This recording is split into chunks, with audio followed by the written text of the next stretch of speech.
27 березня 2022 року. Неділя Хрестопоклонна.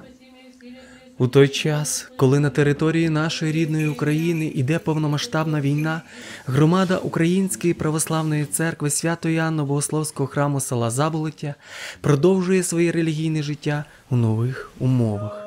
Господи, помилуй! Всей державе нашей, христолюбивых, властивых и воинстве, я Господу помолимся. Господи, помилуй! Ні настоятель храму, ні чисельні прихожани не падають духом і продовжують молитися за своїх близьких та рідних, за свою країну та за наших воїнів, які захищають нашу рідну землю.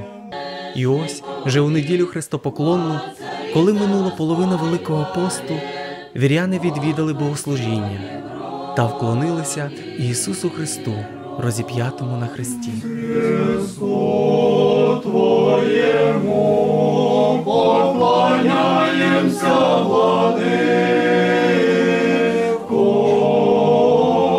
Христу Твоєму поклоняємося, Владико, і святе Воскресіння Твоє глибоко воспіваємо та шануємо. Нелегко у цей час всім нам, адже розв'язана війна агресором на території нашої держави залишає криваві рани не тільки на тілах наших воїнів, але й у душах людей, що моляться за своїх рідних, близьких, захисників нашої батьківщини. Хай милосердний Господь поверне їх цілими та неушкодженими до своїх родин. Господи Иисусе Христе, Боже наш, призри милости в нас высоты человеколюбия Твоего, на воп и стенание народа украинского в скорби сущего.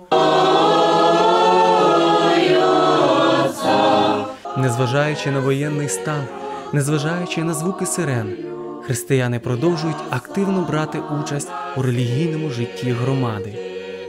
Як били нас Твою під Христом. Єднання з Богом у таїнстві причастя якомога частіше, адже невідомо, коли припиниться земне життя і прийде час переступити поріг вічності. Оставляни греховные Боже извечные.